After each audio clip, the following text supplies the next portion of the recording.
Merhabalar. Bu ara evimde bir sürü şey yapıyorum. Kimi bitki böyle gitti gidiyor şeklinde yaşıyor. Kimi bitkiyi çoğaltıyorum. Bir sürü yeni bebek bitkilerim oluyor.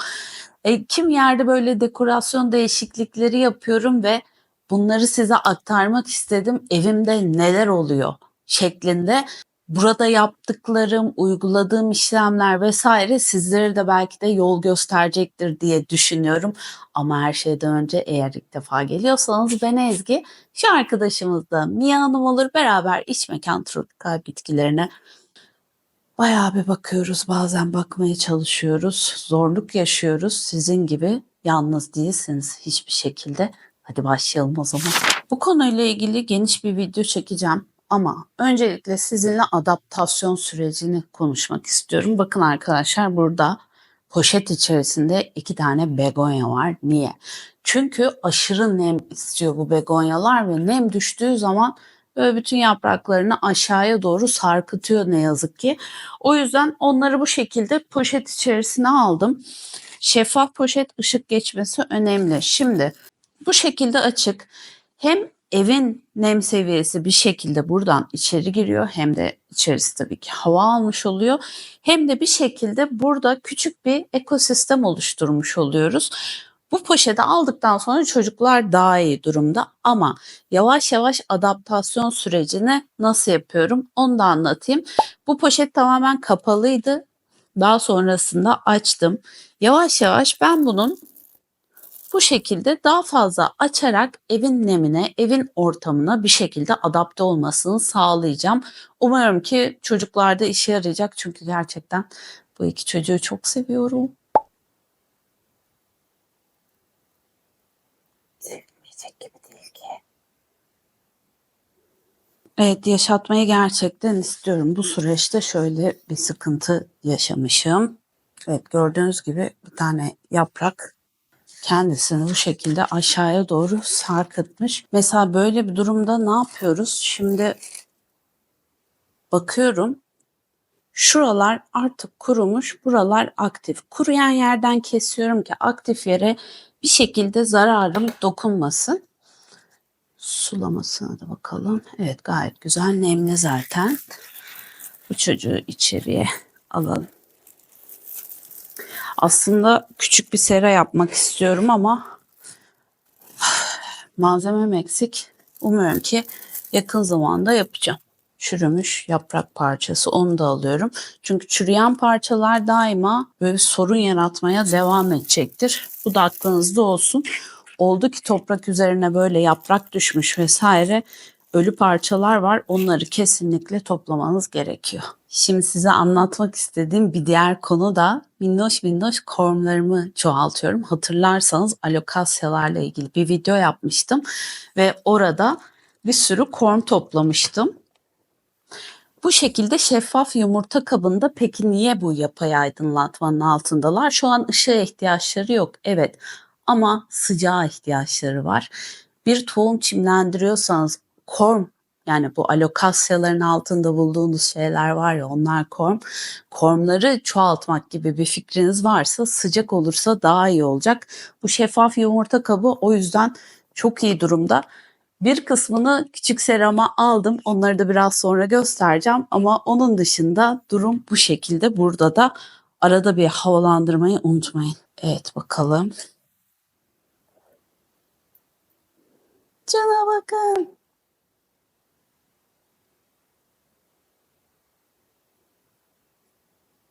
Bebek alokasyamız geliyor. Bu kim acaba? İsimlerini yazmayı unutmuşum bu arada. Ben yaptım, siz yapmayın. Evet, bazılarının şöyle göstereyim size de. Bazılarının üstünde böyle küf gibi hafif şeyler oluşmaya başlıyor. Bu da işte aslında havalandırmamayla alakalı. Kapları düzenli olarak havalandırın. Ben yaptım, siz yapmayın. Bu arada çok güzel oldu. Bunu ben görmemiştim, bu kadar kök çıkardığını ve yaprak sapı çıkardığını. Bu arkadaşı şimdi benim toprağa almam gerekiyor. Beraber yapalım hadi. Bu arada bu led aşırı derecede böyle ısı vermiyor. Ama az da olsa ısı veriyor. Bu tarz bir lambanın altına, ısı veren bir lambanın altına koyabilirsiniz. Çok hafif, aşırı hafif yaktığınız bir peteğiniz varsa araya bir separatör, ahşap vesaire koyarak o şekilde de sıcak ortamı oluşturabilirsiniz. Bir de ısıtma matları var. Eğer alabiliyorsanız onlardan da alabilirsiniz. Şimdi bebek korumamızı toprağa alacağız. Şimdi böyle bir toprak karışımım var. İçerisinde perlit, pomzam yok. Çünkü bunu sizinle hazırlamıştım. Yanlışlıkla kil bilyesi koymuştum hatırlarsanız. İşte ağaç kabuğu, torf, bütün her şey mevcut. Şu an için bunu kullanıyorum. Bir de altta böyle birikim yapıyor. İyi karıştırmayı unutmayın arkadaşlar. Ama bu küçük saksılı olanların zaten suyu böyle toprakta çabuk bittiği için bu tarz bir karışım candır. Şimdi altı için şöyle alıyorum. Çocuğumu koyuyorum. Biraz daha alabilirim. Çocuğumu ortaya gelecek şekilde koyup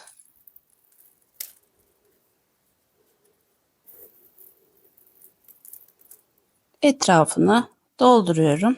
Bu verdiği yaprak filizi dursun. Şimdi soruyorsunuz ne zaman ben kormları alabilirim diye. Bununla ilgili çok güzel zaten bir videom var ama onun dışında yapraklar çıkarken aslında alabilirsiniz. Çünkü artık böyle ışığa ihtiyacı olacak bu çocukların.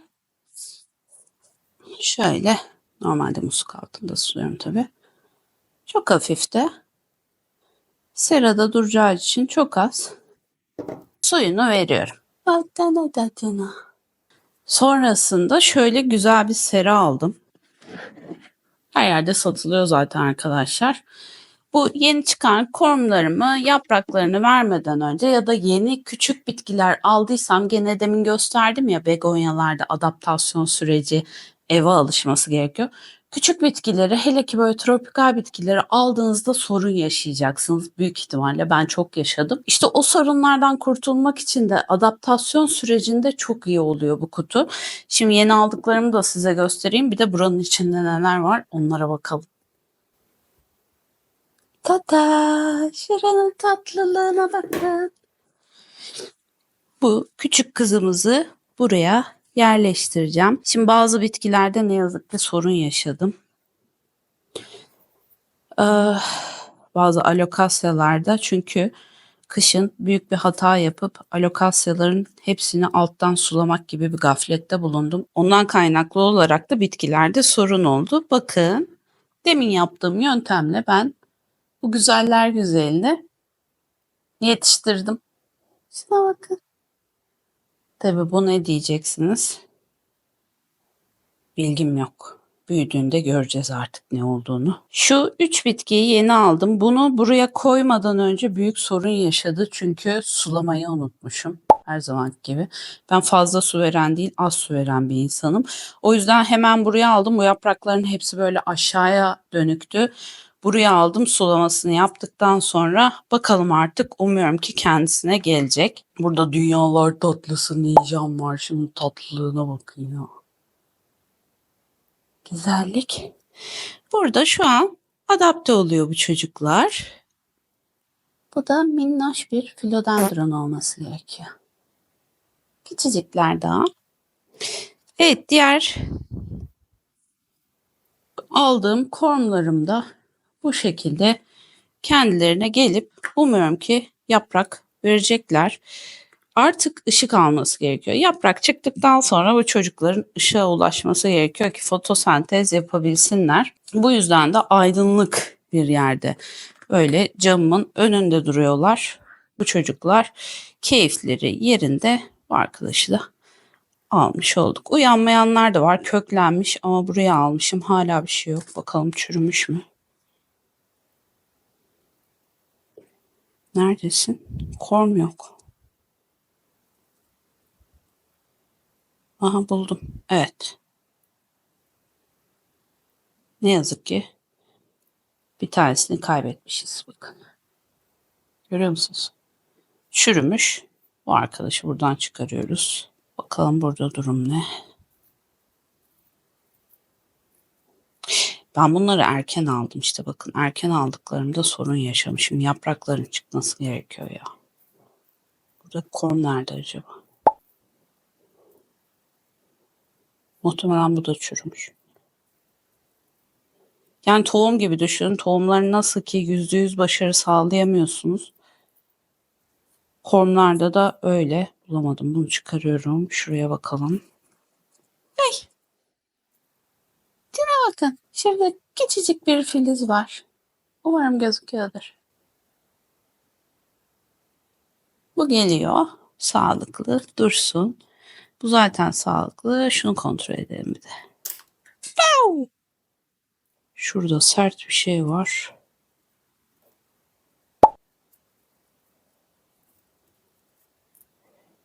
Evet. Bu dursun. Bu sağlam gözüküyor. Evet, bu şekilde bir çoğaltma yeri yapabilirsiniz siz de. Geri kapatalım. Bu arada bunların üstünde şey var, görmüşsünüzdür. Bu pencere açılıp kapanabiliyor. Adaptasyon için olduğu için full bu şekilde kapatıp içeriği full nemli olsun istemiyorum ben. O yüzden şöyle açık tutuyorum ama ona rağmen arada bir açıp kesinlikle havalandırıyorum. Yoksa gördüğünüz gibi küflenme olayları olabiliyor. Hava akımı, hava candır diyoruz bir kez daha.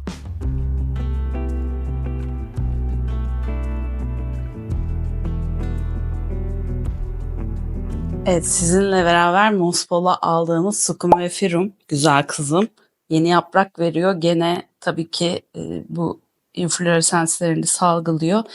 Ama keyfi yerinde. Şuradan bununla bağlama işlemini daha sonra yapabilirim. Şöyle bir şekilde mosa yaklaştırabilirim.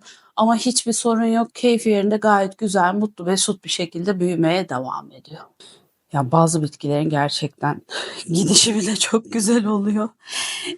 Antorium ne yazık ki şu yaprağını feda ediyor. Köklerinde sorun yok. Kontrolünü yaptım. Onun dışında diğer yaprağı sağlıklı. Hatta şu şekilde yapsam daha iyi olacak. Sağlıklı yapraklar ışığa doğru baksın. Bu çocukların da bu şekilde büyüyorlar. Benim savaşçı kızım burada. Arada yaprak teslim etse de bu şekilde keyfi onun da yerinde.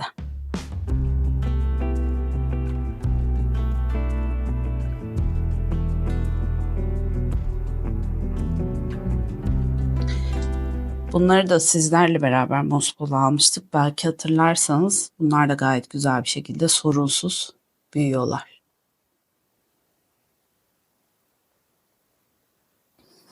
Bakın size şunu göstereceğim.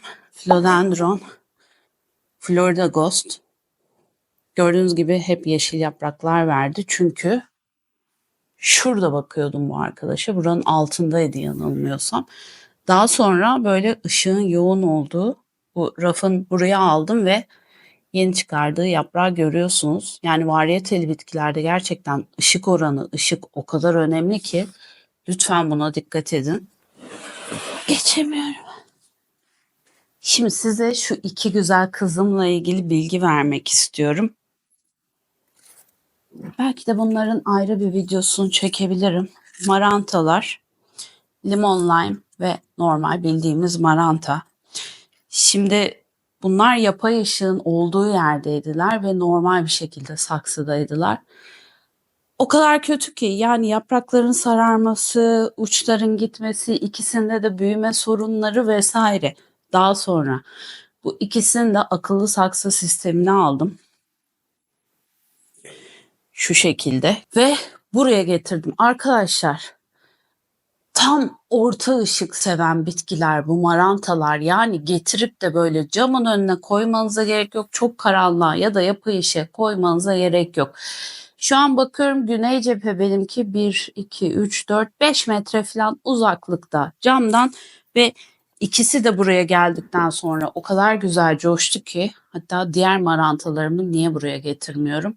Onları da getireyim.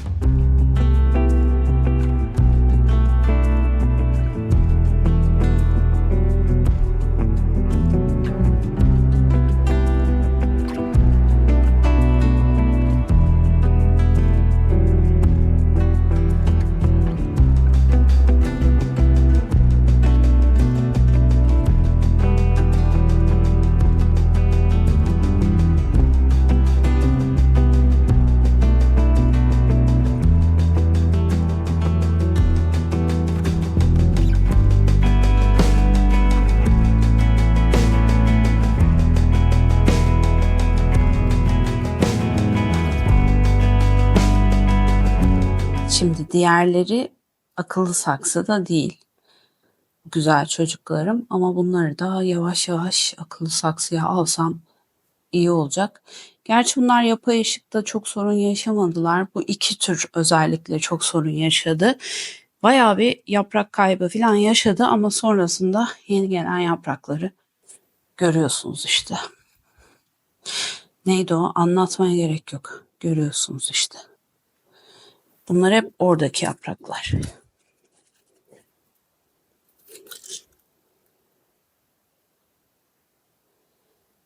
Evet, çok güzel oldu burası. Evet, şimdi buraya bakalım. Burada bir sürü bitkiyi köklendirme yapıyorum. Niye? Çünkü bir kısmı hem hediye olarak bana geldi. Çakıllı, seni seviyorum. Kocaman kalpler yolluyorum sana. Çakıllı'dan bana hediye geldi. Hem de ben ona bitki köklendiriyorum. Şunlar ondan gelenler, begonyalar. Sularını hep koymayı unutuyorum. Bakayım. Yok, suları var. Tamamdır.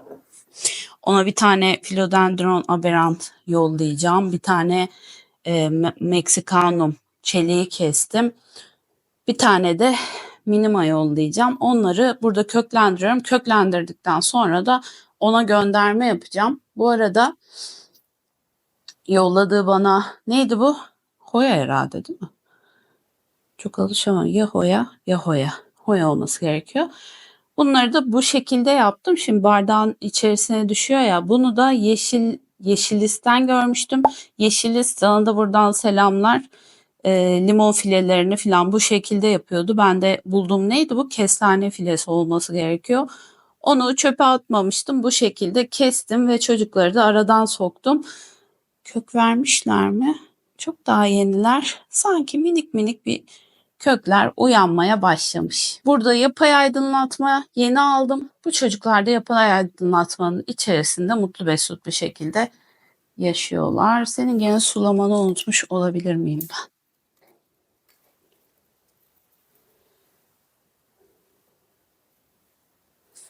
Alokasya, bilek vermet. Güzelliği.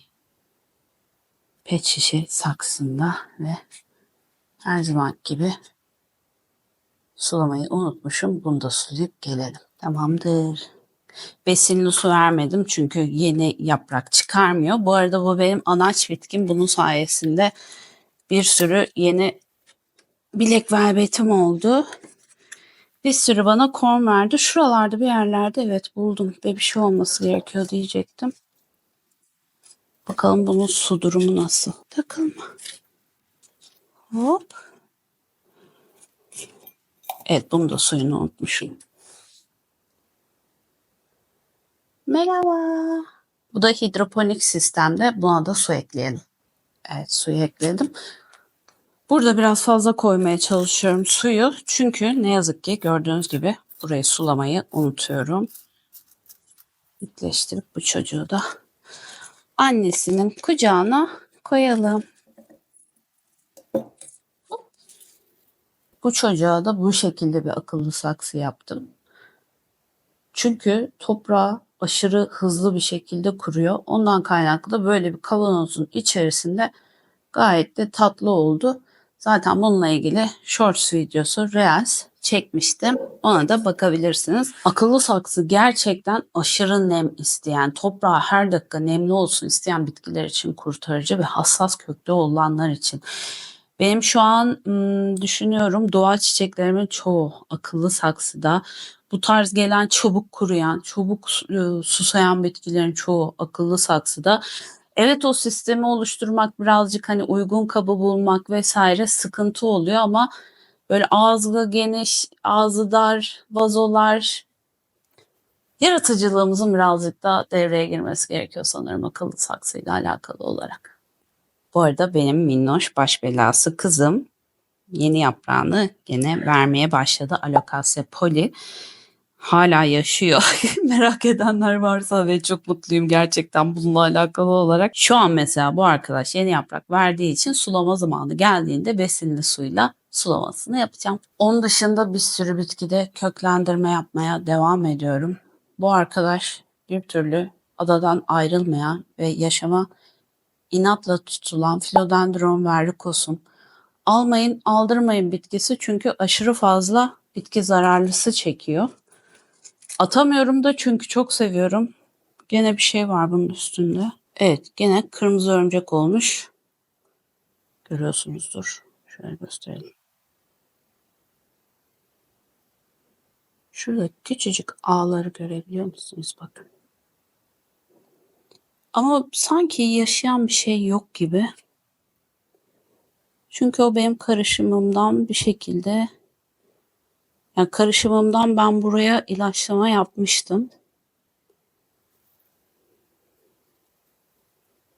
Eskiden kalma gibi gözüküyor. Bu çocuğa da su eklesem iyi olacak. Bunun yapraklarını bir güzel bir şekilde yıkayacağım ve buraya geri koyacağım. Büyük ihtimalle eskiden kalma ağlar onlar. Çünkü dediğim gibi görebildiğim kadarıyla hareket eden kırmızı örümcek vesaire bir şey göremiyorum. Güzel bir şekilde yıkayacağım bunu. Bu tarz çok fazla bitki zararlısı çeken bitkilerinizi hidroponik sistemde ya da suda bakmanız daha avantajlı oluyor. Niye? Şimdi toprakta olsaydı bu arkadaş yıkamak için bayağı bir uğraşacaktım. İşte toprağa su gelmesin, sulama zamanı değilse vesaire şeklinde. Ama burada direkt musluğun altına götürdüm. Suyunu da ilave ettim. Ve mutlu, mesut bir şekilde direnmeye, yaşamaya, hayatına devam etmeye devam edecek. Bu çocuk Philodendron tripartitum. Gereksiz bir şekilde annesi aşırı büyüyor diye ben de bir kısmını kesip böyle suya almıştım. Sanırım bunu da sizinle beraber yaptık videoda. Budama videosunda. Ve hala büyümeye devam ediyor. Bu bitki durmuyor arkadaşlar. Bir yeri sarmak falan istiyorsanız Philodendron tripartitum alabilirsiniz. İç rahatlığıyla orayı ele geçirecektir. Bunları yeni gördüm. Şunları tatlılığına bakın. Anne bitki ölmüş ama ben bunları nasıl çıkartacağım?